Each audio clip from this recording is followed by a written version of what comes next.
Assembly సమావేశాలు ప్రారంభమయ్యాయి. అలా లైవ్ ఇప్పుడు చూద్దాం.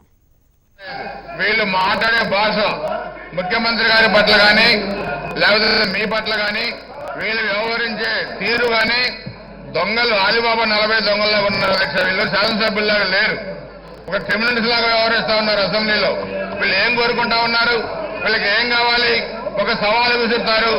నిన్న మంత్రి గారి మీద సవాలు విసిరారు, మంత్రి గారు దానికి స్పందించారు. వ్యవసాయ శాఖ మంత్రి గారు దాని మీద పారిపోతారు, దాని మీద మాట మీద నిలబడరు, బయటికి వెళ్ళి మాట్లాడతారు. ఆయన ఏనుగంట, మిగతా వాళ్ళేమో కుక్కలంట. ఈ భాష ఏంటారు అధ్యక్ష? ఇది అర్థం కాని భాష.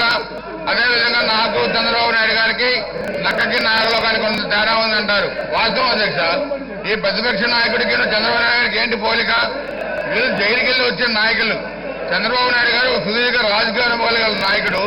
ఈ రాష్ట్రాన్ని, కొత్త రాష్ట్రాన్ని అభివృద్ధి పదంలో నడిపించాల్సిన నాయకుడు, ఒక అనుభవం గల ముఖ్యమంత్రి. వీళ్ళకి ఏం అనుభవం ఉంది అధ్యక్ష?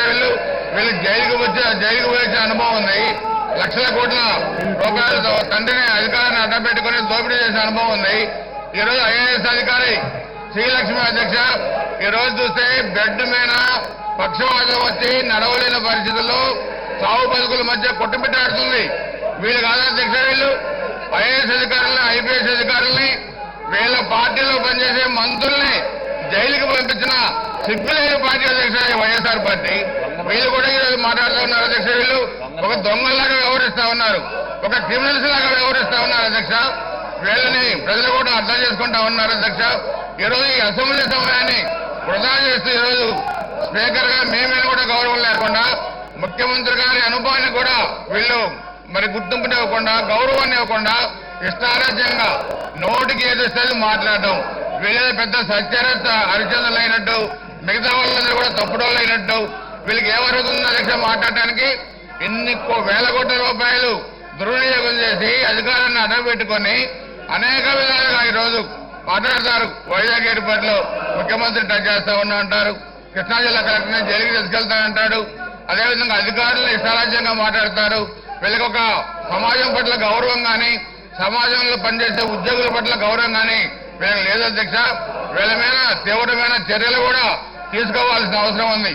ఎందుకంటే మనకి ఇంకా 5 రోజులే మనకి అసెంబ్లీ సమావేశాలు ఉన్నాయి కాబట్టి ఈ సమావేశాలను కూడా మనం సద్వినియోగం చేసుకున్న దానికి ఇటువంటి దుర్మార్గుల్ని సభ నుంచి బయటికి పంపించి ఈ సభ సమయాన్ని దుర్వినియోగం కాకుండా చూసి ఈ రాష్ట్ర అభివృద్ధి కోసం మనం ఈ అసెంబ్లీ సమయాన్ని వినియోగించుకోవాలి అధ్యక్ష. ఇటువంటి క్రిమినల్స్ ని ఒక నీతి జాతి లేని ఒక పత్రిక, సాక్షి పత్రికను పెట్టుకుని ఈరోజు ప్రభుత్వమైన మరి ఇష్టారాజ్యంగా రాయటం, ఇష్టారాజ్యంగా ప్రచారం చేయటం, అదేవిధంగా ముఖ్యమంత్రి గారి మీద ఇష్టారాజ్యంగా రాయటం, మేమైనా కూడా లేనిపోని అపవాదులు వేసి మరి మహిళా పార్లమెంట్ దాంట్లో కూడా మీరు అందాని మాటలు అన్నారని చెప్పి కూడా ఆ పత్రికల్లో వక్రీకరించడం, ఇవన్నీ కూడా చట్ట ప్రకారం చర్యలు తీసుకోవాలి. ఒక హద్దు అదుపు లేకుండా దేనికైనా మీడియా కూడా అధ్యక్ష ఒక హద్దు ఉంటుంది. హద్దు అదుపు లేకుండా విచ్చలవిడితనంగా అబద్ధాలు రాస్తాయి. ఆ మీడియా మీద కూడా మనం చర్యలు తీసుకోవాల్సిన అవసరం ఉంది.